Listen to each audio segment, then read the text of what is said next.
programa a seguir é livre para todos os públicos.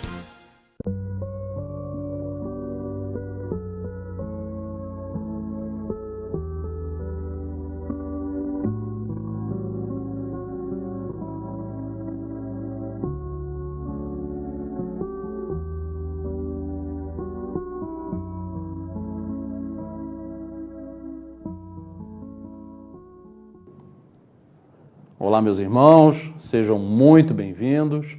Está começando mais um Atualidade Espírita, um programa do 8º Conselho Espírita de Unificação. O objetivo deste programa é a divulgação da doutrina espírita em todos os seus aspectos, científico, filosófico e religioso. Bom, meus amigos, hoje nós temos aqui o prazer de receber o nosso companheiro Walter Silva, carioca, que hoje vive na cidade de Itaboraí e é um trabalhador do Grupo Espírita Maria de Nazaré, que fica em Rio Bonito. Corretas informações, Walter? Correto, e desde já eu quero agradecer essa oportunidade de nós estarmos aqui com aqueles que estão nos acompanhando pela TV Zoom, nesse programa que se dedica a cuidar da doutrina espírita, a levar a informação sobre a doutrina, e desde já a gente está muito feliz de ter recebido esse convite. Nós é que agradecemos aí a sua disponibilidade e a sua boa vontade de estar aqui conosco. Bom, o Walter é um escritor, né? Está lançando aqui um livro, Espiritismo, um olhar crítico. Esse livro vai ser lançado agora durante esta semana. Não é um livro mediúnico, né? Não, absolutamente. É uma obra sua. E você fala aqui do cuidado em preservar a pureza da doutrina, dos comportamentos inadequados de frequentadores, de trabalhadores, dirigentes de casa espírita, né? De abusos e negligências que ocorrem dentro das casas espíritas. E isso tudo afasta o espiritismo do caminho lúcido e seguro que é proposto pela espiritualidade. Então, Walter, eu gostaria que nós usássemos aí o primeiro bloco para falar um pouco do seu livro, e aí a gente entra no segundo bloco com o tema que você escolheu, né, falar sobre a felicidade, porque, sinceramente, esse livro é muito interessante, eu achei extremamente interessante o livro, ele é composto de 13 capítulos, né, e o primeiro capítulo você começa com uma pergunta. Exatamente. Né? Espiritismo é religião? Eu gostaria que você nos falasse aí desse primeiro capítulo e o que te chamou a atenção para falar sobre isso. Primeiro eu quero esclarecer que, apesar desse livro não ser mediúnico, certamente a inspiração esteve presente durante toda a construção dele, né? Vários momentos nós sentamos à frente do computador para iniciar, tratar de algum assunto, e o assunto surge exatamente nesta hora. Então nós não temos dúvida que essa intervenção espiritual ocorreu durante todo o processo. E desde já a gente também quer agradecer a eles que nos deram condições de concluir essa obra. Muito bem, esse trabalho nós, desde que nos tornamos espíritas, que nós nos inclinamos à questão do estudo. Foi uma inclinação natural. Eu, conversando com amigos, às vezes eu tenho a impressão de que já conhecia parte de tudo isso e que apenas no contato que tivemos inicialmente, a gente estava relembrando. Então, desde há 22 anos, que é o tempo que eu conheço a doutrina espírita, que eu sempre me inclinei aos estudos. E a primeira coisa que sempre me incomodou na doutrina espírita, nas casas espíritas, foi exatamente essa aversão que uma boa parte de nós espíritas tem essa dificuldade, né? É uma questão mesmo cultural nossa. Bom, e aí outra questão que também, de pronto, eu verifiquei que sempre existiram duas correntes dentro do movimento espírita. Uns que sempre defenderam ser sim a doutrina, religião, enquanto que outros negam veementemente essa possibilidade. E apoiando-se exatamente numa fala do nosso codificador Allan Kardec, que diz ele que o espiritismo é uma filosofia com bases científicas e consequências morais. Bom, mas nós sempre tivemos uma convicção desse viés religioso da doutrina espírita. E aí nós fomos buscar por que há essa divisão. Então, nós fomos buscar exatamente, abrimos o nosso livro, depois de fazer o prefácio, a sua introdução, o primeiro capítulo tratar disso, que é uma celeuma que existe. Mas, aqueles que tiveram a oportunidade de ler a nossa obra, vai verificar que eu aqui, apesar de ter a minha convicção, eu não imponho a minha convicção absolutamente a ninguém. O que eu quero, o que eu estou propondo é que pensemos no comportamento que nós passemos a ter diante de uma crença, de uma ideia, de uma aceitação. Sendo religião ou não, não importa. Então, isso, nós fomos buscar fundamentar a nossa convicção religiosa do Espiritismo exatamente numa fala, num pronunciamento do codificador, que está na Revista Espírita, no ano de 1868, durante o período da comemoração do Dia dos Mortos. Allan Kardec faz lá na Sociedade Espírita Parisiense, né? Ele faz um pronunciamento neste dia, que era comum, todos os anos ele fazia. E este pronunciamento, que está na Revista Espírita, tem por título exatamente isso. O Espiritismo é uma religião? Então nós fomos lá buscar fundamentação na própria fala de Allan Kardec. E nós tivemos a oportunidade de transcrever parte desse discurso neste capítulo para fundamentar a nossa própria posição. E a gente chegou à conclusão que ele teve sim as suas razões de evitar associar o termo religião, porque o termo religião está associado a dogma, a sacramento, a rito, paramentos, sacerdócio, uma série de questões que não faz parte da prática espírita. Mas ele, durante a sua fala, ele vai dizer que é sim uma religião.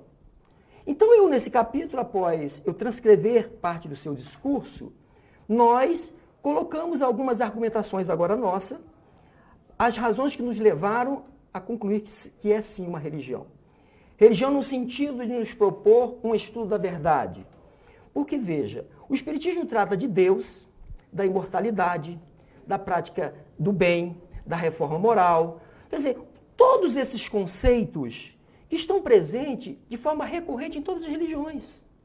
Fala da questão do céu, do inferno, do anjo, quer dizer, tudo absolutamente que está presente em qualquer visão teológica.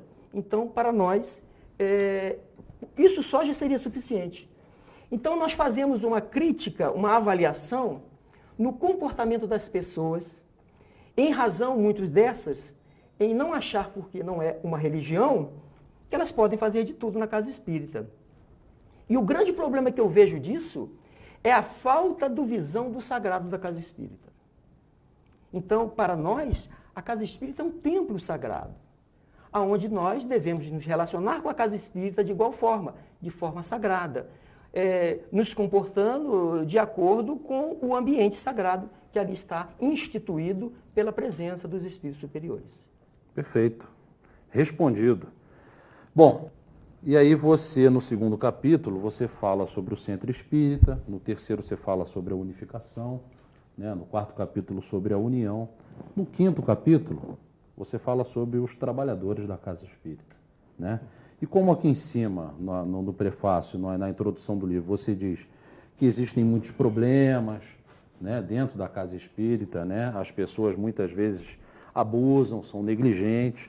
E quando você fala dos trabalhadores, você diz que eles devem ser valorizados, incentivados, mas que também tem que ter a mão e a contramão, né? A gente valoriza, mas a casa também tem que cobrar uma postura adequada deles, né? Então, eu queria que você desse uma panorâmica desse capítulo 5 que você fala dos trabalhadores. Muitas dessas questões que nós temos observado como norma comportamental daquele que está realizando a tarefa, muitos desses têm a ver, obviamente, com o tema que nós tratamos ainda agora. Quer dizer, por não considerar a casa espírita um local sagrado, ele não se vê investido dessa condição do sagrado também. Então, a gente observa de tudo um pouco. Então, durante o transcurso da obra, nós tivemos a oportunidade de desenvolver algumas das tarefas assim, mais conhecidas, podemos dizer, realizadas nas casas espíritas. E que, muitas das vezes, essas pessoas são convidadas, são levadas a desenvolver uma atividade sem a mínima formação, sem a mínima qualificação.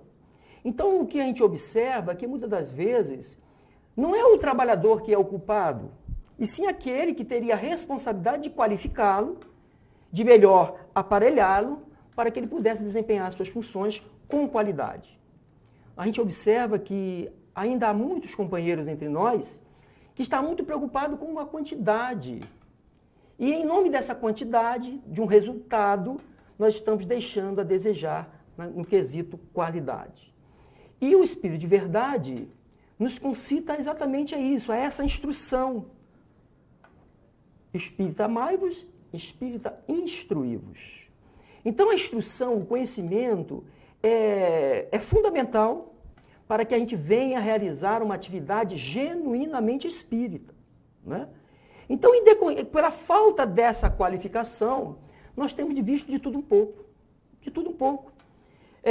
São pessoas que são levadas apenas pela boa vontade para entrar numa sala de evangelização, por exemplo, sem a mínima condição de instruir aquelas crianças, porque ali é um local de convivência, onde o evangelizador precisa ser um facilitador para que a obra kardeciana, para que o Evangelho de Jesus possa ser aplicado de acordo com a idade, com a maturidade daqueles jovens. E, por às vezes, faltar esses requisitos ao evangelizador, acaba não cumprindo, de fato, essa tarefa como deveria. E passa a ser apenas, entre aspas, com todo respeito aos companheiros que nos ouvem, um depósito de crianças, que se passa um tempo ali, enquanto os adultos, seus pais, né, estão lá assistindo a palestra. Então, é um tempo que a criança passa na casa espírita que deveria ser mais valorizado possível. O nosso empenho tem que ser total nesse segmento da casa espírita, e a gente coloca isso aí com muita veemência nesse trabalho, porque nós, via de regra, a gente vê os nossos dirigentes, os nossos coordenadores, fazendo referências que o jovem, as crianças, é o futuro, é a esperança. Mas eles somente se tornarão esperança se houver um investimento, uma orientação, uma condução desse processo agora. E aí o que nós vemos algumas vezes? O jovem é tratado como, muitas vezes, pessoa não grata, porque é muito barulho, é música, é teatro, vamos colocar ele num dia que não tem atividade na casa. Isso aí. Não é? Nós conhecemos casos que, infelizmente, se recorreu desse artifício para evitar que o jovem pudesse dar a sua contribuição ali, que na nossa pequena avaliação, eu acho que ele tem que estar junto. O jovem tem a energia que muitas vezes nos falta. Então nós temos que ser o condutor desse processo e não separar. Porque qual é a mensagem que estamos passando para ele? Se você não serve hoje, não vai servir amanhã. Infelizmente. Colocar o jovem para trabalhar. Claro, evidente. Aprendendo, sendo um bom tarefeiro, fazendo uma campanha do quilo, enfim, participando das atividades gerais da Casa Espírita, né? Aí no capítulo 6 você fala de funções, depois assistência e promoção social. No capítulo 8 você fala sobre a prática mediúnica e faz um alerta sobre algumas práticas que trazem preocupações. E eu queria também que você desse uma pincelada sobre quais são essas práticas. É interessante, como volto a dizer, quando a gente sentou para escrever cada capítulo desse, a gente, claro, a gente já tem as nossas vivências, as observações que eu venho fazendo há algum tempo, alguns anos, nas palestras, nos seminários que nós somos convidados a realizar. Mas a gente não tinha assim, uma linha já pré-concebida de como isso ia se dar. Por isso eu tenho confiança absoluta, certeza absoluta de que essa inspiração veio. Eu acho que de tudo que nós temos acompanhado, o que é mais grave é a formação. Porque eu pauto, toda esta obra tem uma linha de raciocínio, uma espinha dorsal, que se apoia exatamente na que eu já me referi, do Espírito de Verdade, da questão da instrução, do conhecimento, mas também, como está aqui na subcapa, que eu gostaria de mostrar para os nossos amigos que nos acompanham, que é a fala de Leon Denis, que ele diz: o Espiritismo será aquilo que os homens fizerem dele. O que estamos fazendo com o Espiritismo? Então, o que é muito comum, e temos visto isso em todas as regiões que visitamos, alguém chega atormentado pelo desequilíbrio do processo mediúnico, de que é portador, E quantas pessoas são levadas diretamente para a reunião mediúnica? E argumentam essas pessoas que levam esses companheiros para lá, que são médios que têm que trabalhar. Nós não negamos que o trabalho, o labor-terapia, é um instrumento, né, de equilibrar a mente, de orientar o pensamento. Agora, não necessariamente lidar com energias, com fluidos, receber entidades espirituais, sem que ele minimamente esteja preparado. Então, eu acredito que este companheiro que chegue nessas condições, ele precisa primeiro ser cuidado, acolhido, se possível, e se for assim diagnosticado, conduzir para o atendimento fraterno, para o tratamento espiritual. Perfeito. E observando o reequilíbrio da pessoa, que ele possa ser convidado a participar dos estudos regulares que todas as casas devem ter. Isso aí. E na medida que o tempo passe, essa avaliação deve ser permanente, observando a maturidade, o discernimento, a participação, o interesse. E aí sim, aquele companheiro reunindo essas condições de ter feito o curso básico, pelo menos, sobre mediunidade, isso varia muito, né? A gente encontra cursos aí em casas de 6 meses, 8 meses, 1 ano. 1 ano, 2 anos. 2 anos. Enfim. Então, e outro, temos exemplos de pessoas que chegaram nessas condições e que nunca sentaram numa mesa mediúnica. E nem por isso não se reequilibraram. Quer dizer, na medida que ela se aproximou da casa espírita, que ela se envolveu numa atividade do bem, na assistência social, na evangelização, nas visitas fraternas, aquele fluxo mediúnico se dilui, se dispersa naquelas atividades do bem. E a pessoa tem a liberdade de dizer, eu não quero trabalhar. Agora, ela não pode cruzar os braços e ir para casa, assistir televisão e achar que está tudo certo, resolvido. Não está. Agora, à medida que ele coloca, que ele orienta, que ele canaliza essa energia mediúnica para uma atividade do bem, obviamente que o equilíbrio virá por um processo natural de canalização dessas energias. Perfeito, perfeito. Bom, e aí você fala sobre passes e passistas e fala também sobre a tribuna espírita, né? Que eu acho que esse aqui é o trabalho que nós estamos aqui fazendo, né? E você mostra uma preocupação com pessoas que possam não estar comprometidos com a causa e que nem estudam de maneira suficiente, digamos assim, né, para passar o verdadeiro valor da doutrina espírita. Então, eu queria que você também desse uma pincelada nesse capítulo aí, Tribuna Espírita. Eu, quando fui tratar desse assunto, eu me inspirei numa fala de Jesus, quando ele convida os discípulos para que saísse a pregar o Evangelho em todos os cantos. Disse ele, ide e pregai o Evangelho a toda a gente. E nós vamos encontrar a mesma orientação pelo Espírito Erasto, no capítulo 20 do Evangelho segundo o Espiritismo, numa mensagem que Erasto assina e que tem por título A Missão dos Espíritas.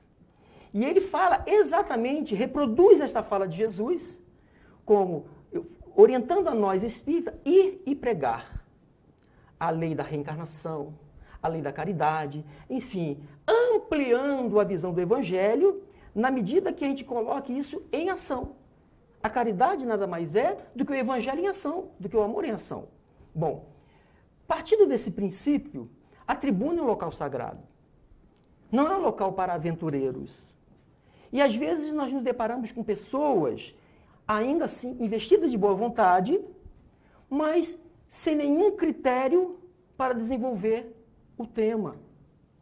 E aí agora, com o advento das redes sociais, que é uma ferramenta poderosíssima, que nós devemos sim nos recorrer dela, não estamos aqui dizendo que não devemos fazê-lo, mas tudo isso temos que ter certo cuidado, porque há pessoas que vão para o Google e põem lá o tema da sua palestra e pegam uma coisa pronta e reproduz.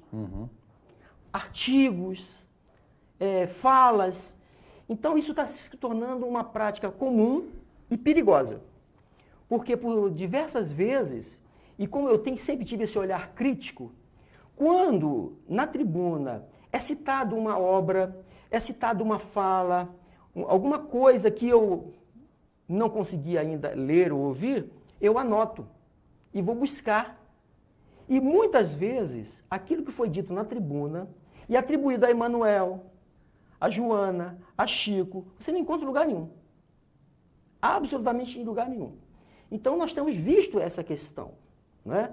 Então, a tribuna, ela tem que ser... Não está vedada a participação de ninguém, pelo contrário, todos podem. Nós temos uma oficina de oratória que fazemos, e que nós temos a oportunidade de mostrar para as pessoas que qualquer um pode fazer uma palestra, desde que ele se prepare para tanto, né? O orador espírita, aquele que está reproduzindo frutos do seu estudo, não necessariamente ele precisa conhecer toda a doutrina. Quem de nós conhece toda a doutrina, né? Muito.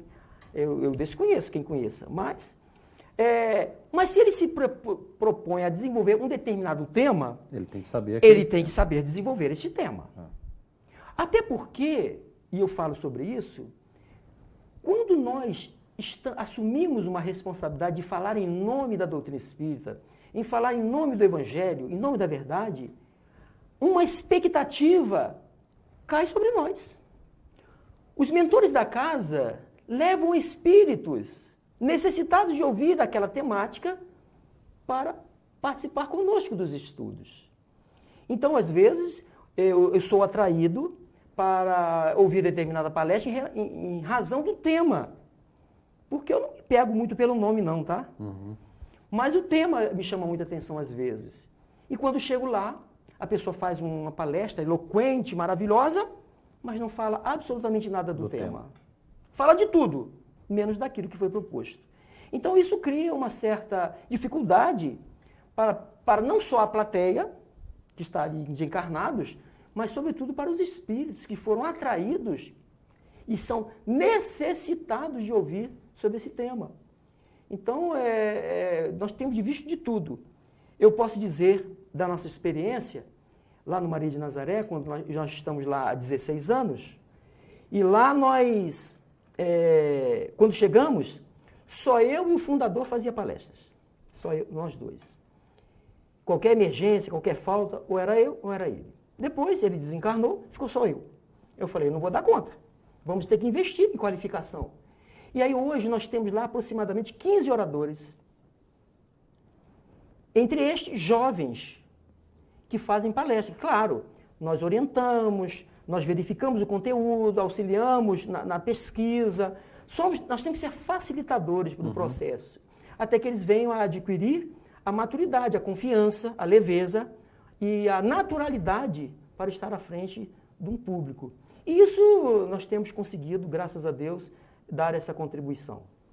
Perfeito. Bom, tá aí, meus amigos, o livro Espiritismo, um olhar crítico. Vale a pena adquirir, vale a pena comprar, estudar, ler, como o nosso irmão aqui disse, com um olhar crítico, né? Crítica pode ser positiva, pode ser negativa, mas tem que existir, tem que ser feita.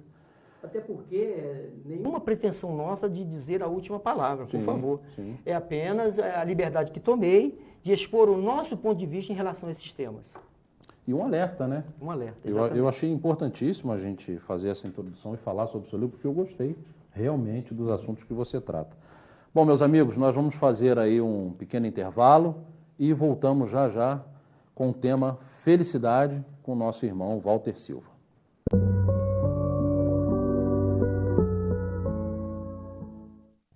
Nogueira Plantas, a sua melhor escolha na ambientação de jardins e interiores.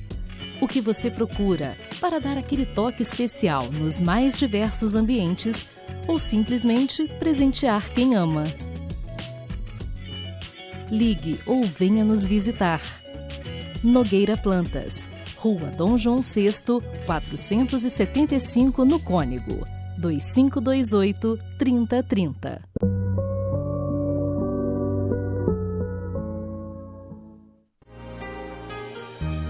Mas há duas maneiras bem diferentes de perdoar.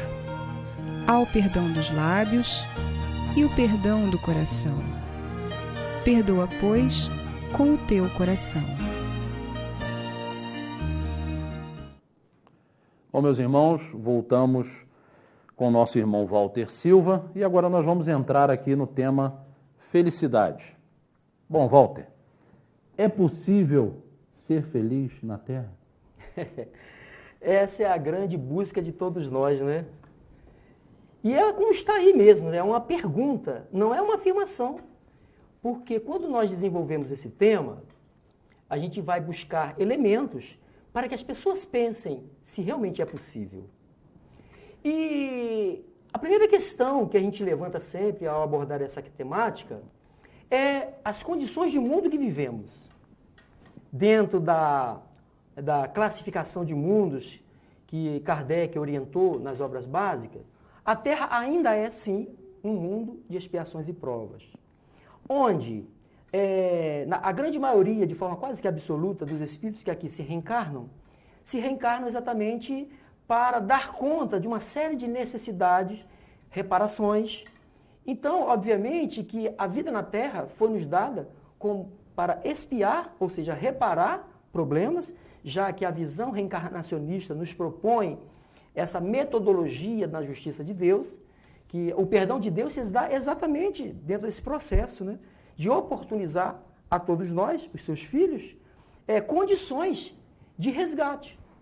Então, a Terra ainda ela é própria, é uma escola espiritual, e aí eu não faço uso da afirmação, como já ouvi, inclusive na tribuna, de pessoas que afirmam que a Terra é um vale de lágrimas. Eu não coaduno com esse pensamento. A Terra é uma escola espiritual. E outra, nenhum de nós vem aqui para sofrer. Quando nós vamos estudar lá a pergunta 132 do Livro dos Espíritos, qual é o objetivo da reencarnação? Alcançar a perfeição.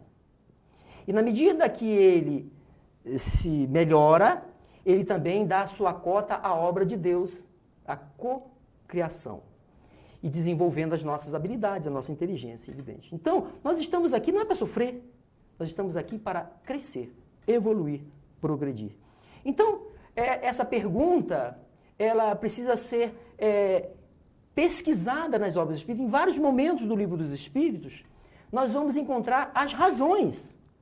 Por que a gente sofre tanto? E foi uma questão que nós, logo que nos deparamos com a doutrina espírita, com a pergunta número 1. E só mais tarde, bem mais tarde, foi que nós entendemos das razões do nosso codificador de colocar a pergunta número 1, que é Deus. Porque fará toda a compreensão em tudo o que virá depois. Porque Allan Kardec estabelece um novo paradigma para Deus. Porque até então, o conceito de Deus era muito assim, humanizado. Aquela visão do Antigo Testamento, que está presente até os nossos dias, sim, e devemos respeitar quem pensa diferente de nós. Mas, para nós, aquela definição de Deus, ela é mais lógica, é mais aceitável, a razão dos nossos tempos. Então, a partir de então, nós vamos buscar, então, por que estão, se Deus é a causa primária de todas as coisas, alguém poderia interpretar, se ele é a causa de tudo, ele criou o mal.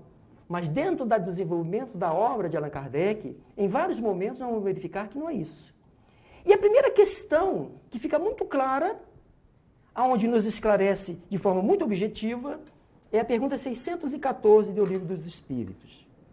Allan Kardec abre a terceira parte, que se intitula Das Leis Morais, perguntando o que é lei natural. E os imortais, respondendo a ele, dirá: lei natural é a lei de Deus, criada para a felicidade do homem. E diz mais à frente: sempre que o homem desta lei se afasta, ele sofre. Aí está respondido por que nós sofremos na Terra. O afastamento da lei. Ok? Então, lá mais na frente, porque as coisas estão meio dispersas, mas tem um sentido de estar naquela cronologia que Allan Kardec estabelece no Livro dos Espíritos, naquelas perguntas. Lá na última parte do Livro dos Espíritos, a quarta e última, das esperanças e consolações, Allan Kardec não poderia ter deixado fora essa temática da felicidade. Já que nós vamos encontrar no Evangelho, segundo o Espiritismo, seu capítulo 5, bem-aventurados aflitos. Bem-aventurado é o feliz. Alguns, se interpretar isso de forma literal, para ser feliz tem que sofrer. Muitos podem dizer, não, vamos sofrer bastante. Eu quero ser feliz, vou sofrer bastante. E não é bem assim. Então, nós vamos... Quem fala sobre isso no Evangelho, no capítulo 5, no item 7, é François Madeleine, que é um espírito que mandou essa mensagem intitulada A Felicidade Não É Deste Mundo. E ele se apoia no livro de Eclesiastes para afirmar isso, e ele faz uma colocação bem interessante, que a gente vai aqui trocar com nossos ouvintes. O nosso companheiro lá, ao assinar essa mensagem, ele diz o seguinte: pegue na terra alguém que tenha juventude, saúde, né, no caso, dinheiro e poder. Ainda assim, ele não será feliz de forma absoluta. Quer dizer, então, a questão na terra de ser possível ou não ser feliz é em que base, que tipo de felicidade nós estamos buscando? Em que base eu estou estabelecendo essas condições para ser feliz? Sim. E o grande erro está exatamente em estabelecer condições fora para algo que tem que ocorrer dentro, né?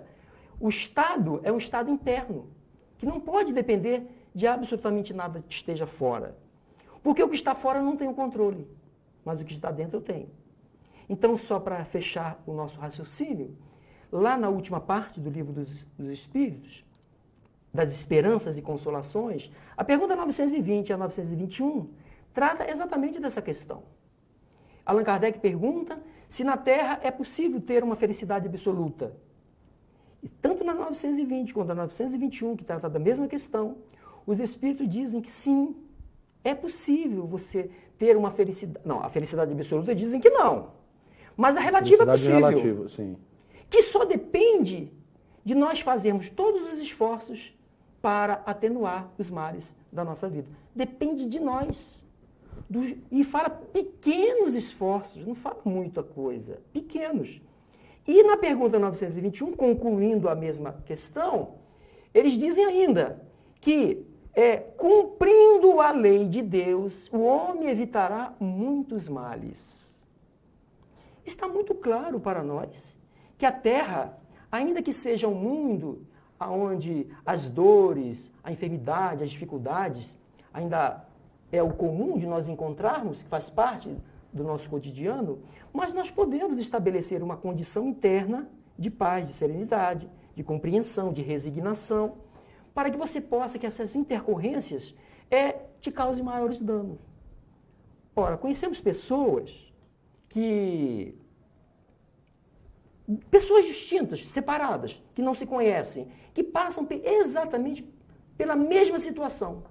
Um reage com desequilíbrio, com desespero, enquanto que o outro reage de forma completamente diferente. Reage de uma forma positiva, né? Sai mais forte daquela situação. Então, onde está a diferença? Eu acho que a questão está por aí. Nós verificarmos que tipo de instrumentalidade nós estamos nos recorrendo para esse enfrentamento das dores e das aflições. Eu costumo dizer que o problema tem um tamanho que a gente dá a ele, né? A maneira que você enfrenta o problema, a sua postura diante dos fatos, é que vai demonstrar o tamanho do seu problema. Exato, né? Se você encara a coisa de uma maneira muito difícil, intransponível, uma coisa que você não vai conseguir superar... Perfeito. É por aí mesmo. É por aí que vai acontecer e é por aí que vai, né? Uhum. Qual o objetivo de estarmos aqui? Então, eu já até antecipei, né? O objetivo é sempre crescer, progredir, evoluir. E os espíritos apontam esse crescimento em duas direções. Que o ideal é que caminhassem juntas, mas isso não é uma regra. Aqueles que conseguem fazer isso de forma absoluta, caminhando junto, esses dois viés, são exceções, a qual tem uma referência clara no Livro dos Espíritos, daqueles espíritos que caminham em linha reta, né? Que é uma minoria. Na Terra estão aqui espíritos recalcitrantes, né? Belicosos, que então não é o nosso caso, evidentemente. Bom, mas o propósito é nesses dois viés, é o progresso moral e o progresso material. O progresso moral entendemos também como processo da nossa inteligência, desenvolvimento da nossa inteligência. Então são essas duas asas que os Espíritos nos afirmam necessárias para a gente alçar esse voo rumo à eternidade, a uma condição de paz e de felicidade. Então a gente observa, a gente olha pelo retrovisor recente da nossa história, da nossa sociedade, do mundo como um todo, e a gente observa que nos últimos 70 anos houve um avanço significativo da questão da tecnologia, da informação, e um avanço assim esplendoroso, descobrimentos fantásticos. Mas observamos também, e isso é triste constatar isso, que o acompanhamento moral desse desenvolvimento tecnológico, científico, não acompanhou. Então, coisas que foram concebidas para trazer conforto, facilidade, está sendo usado para destruir, matar, conspirar. Então, quer dizer, a questão moral é uma parte que nós precisamos agora investir. E Allan Kardec, no último capítulo da Gênesis, capítulo 18, são chegados os tempos, ele vai falar ele vai subdividir esse capítulo em 2 itens, né? O primeiro item é os sinais dos tempos. É o que nós exatamente estamos passando hoje. Essa loucura que está a vida na Terra. E que a doutrina nos explica as razões disso. E a outra é geração nova. Então ele vai dizer que nesse primeiro item dos sinais dos tempos, que não vamos esperar agora os grandes cataclismas, as grandes questões sísmicas, geológicas, que essa transformação não vai ser assim agora. É o grande revolução moral. E aí vai dizer o seguinte, que esta seleção de espíritos em condições melhores já está ocorrendo. E Allan Kardec afirma isso no meado do século XIX. Ora, já se vão, desde a concepção do Livro dos Espíritos, 161 anos. Então, de onde vem então tanta barbárie? Tanta atrocidade que estamos acompanhando? São espíritos que, como nós, estão tendo as oportunidades de rever conceito, rever valores e adquirir virtudes. Não aproveitando, estamos vendo que muitos não estão aproveitando, serão gentilmente convidados a estar em outras moradas. É a última chance, digamos exatamente, assim. Né? Então, nós temos que fazer um esforço para que nós que estamos inclinados ao bem, que já somos capazes de fazer alguma coisa, né? Alguma coisa boa. Porque é uma questão bem interessante, porque quando nós vamos estudar a pergunta 100 a 113 do Livro dos Espíritos, que trata da escala espírita, da escala espírita, ali estão classificados 3 ordens de espíritos, 10 classes. Nós, de forma desajuizada, começamos a nos procurar por cima, né? Primeira ordem. Via de regra, fazemos assim. Primeira ordem é espírito puro. Só conhecemos um aqui, Jesus, ninguém mais. Desce o olhar. A gente fica ali naquela pesquisa insana nos espíritos bons, que são todos aqueles, as 4 classes que se encontram lá. Os espíritos bons. Os bondosos, os sábios, os de sabedoria, os superiores. Vejamos as definições desses companheiros. Obviamente que nós estamos longe disso. E é o que nos sobra. Somente aquelas últimas 5 classes de espíritos inferiores, que não tem nada bom, não. Aí nós ficamos atormentados em tentar identificar dentro daquelas últimas classes aonde nos enquadramos. Aí tem espírito malévolo, batedor, pseudo-sábio, obeteiro, aquelas coisas todas lá. E tem um menos pior, que é o espírito neutro. Aí começa assim, espírito neutro é aquele que não faz o mal. Aí nós ficamos felizes da vida. Sou eu. Me demorei, mas me achei. Mas tem uma vírgula e segue. E continua dizendo, mas que ainda não tem a força moral para fazer o bem. Esse é o nosso problema. Quer dizer, quero crer que foi. Porque nós, hoje, estamos com um pé numa classe em vez de passar para outra. Porque nós, em medidas diferentes, obviamente, não tem como nós medirmos, isso é uma coisa muito interna de cada um, nós já somos capazes de fazer alguma coisa. Talvez não na intensidade e naquela constância que nos qualificará no espírito de segunda ordem. Mas nós já estamos a caminho de lá. Sim. Então nós não podemos ser mais espíritos neutros, convenhamos, né? Então nós temos aí, até que os espíritos tragam para nós uma nova reclassificação, uma subclasse, né? Que medeia ali os espíritos de terceira para segunda, quem sabe eles têm misericórdia de nós, não é isso? E nos tragam um alento aí, projetando. Porque Allan Kardec disse que o verdadeiro espírita não é aquele superior de luz, não. É aquele que está buscando a sua reforma moral e empenhado em domar as suas más inclinações. É essa característica que nós temos que moldar em nós, esse esforço permanente.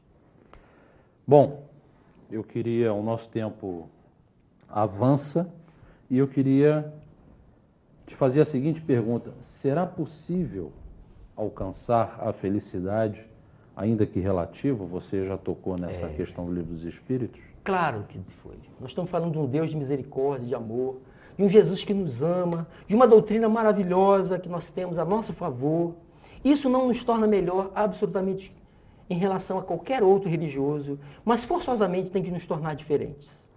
As nossas resoluções, os nossos objetivos têm que ser pautados a partir desta orientação do conhecimento que passamos a ter agora, que é desconhecido de uma grande maioria das pessoas. Então, nós temos que valorizar um espaço como esse, um programa como esse, que nos dá a oportunidade de pessoas que não espíritas, né? Mas que estão acompanhando. Então, não há da parte de nós espíritas, da doutrina, nenhuma espécie no sentido de convencimento a ninguém. Até porque o nosso codificador, ele nos esclarece que a melhor doutrina é aquela que é capaz de transformar o homem para melhor. E nós reconhecemos, sim, o trabalho relevante de todas as religiões, sejam elas de origem católica, protestante, de umbanda, oriental, não importa. Sim. Todas essas religiões promovem o bem.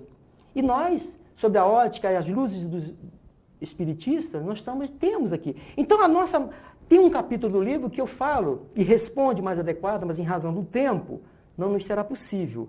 Mas nós falamos da consciência espírita. Quando nós começamos a conhecer essas coisas, o nosso método de pensar tem que mudar. Então, aonde as pessoas veem destruição, o espírito tem que ver transformação. Aonde muitos veem dor, nós temos que ver educação. A dor é aquela mãe pedagógica a nos ensinar a refletir sobre o que nós fazemos ou o que devemos fazer ainda. Então, tomando sobre esse ponto de vista, é possível você sofrer menos, se é que a gente pode se recorrer desse termo. Porque sofrer, todos nós vamos sofrer as intempéries, as intercorrências. Mas o grau, a intensidade, o impacto dessas coisas em nós vai depender dos recursos de fé, de confiança na visão do futuro, tão objetiva e clara e racional que a doutrina nos propõe. Então, tudo isso soma para que você possa se conduzir de forma mais objetiva, tirando proveito, saindo mais forte desses reveses da vida e não sofrer tanto, né? Ter uma vida mais leve, ser mais feliz, observar as coisas que temos a nosso favor. E aquilo que ainda não é da nossa posse é porque ainda não necessitamos. Eu não gosto de dizer merecer. Ainda não necessitamos. O dia que Deus entender da nossa necessidade, aquilo virá. E eu deixo essa mensagem para todos que nos ouvem, que é possível sim ter uma vida mais leve, sorrir mais, abraçar mais, né? Cantar mais, né? Observar. Eu agora vinha de Itaboraí para cá, vim sozinho, né? Observando a mata, os pássaros cantando na serra, o céu. Que beleza é isso que nós dispensamos e vivemos de forma atormentada com as preocupações dos nossos dias. E muitas vezes a gente acorda e nem olha para o céu, quantas pessoas, né? Não é? Eu tenho mania de falar isso com meu filho. Meu filho, abre a porta, sai, olha lá para cima, como é que está o tempo hoje? Aí ele sai, olha, porque muitas vezes a gente não olha. É verdade. Né? Muitas pessoas não se dão conta, principalmente pessoas que vivem em cidade grande, mas perfeito, agradecemos a sua presença, muito obrigado. Nós é que agradecemos profundamente. Né? Espero que você retorne assim que for possível, tá bom? Se recebermos o convite, estaremos aqui com o maior prazer e certamente voltaremos. Que Deus te abençoe, meu amigo. Bom, meus irmãos, e assim terminamos mais uma Atualidade Espírita. Agradecemos a todos vocês. Temos aí bastante assunto para muita reflexão durante esta semana e até o próximo encontro. Muita paz.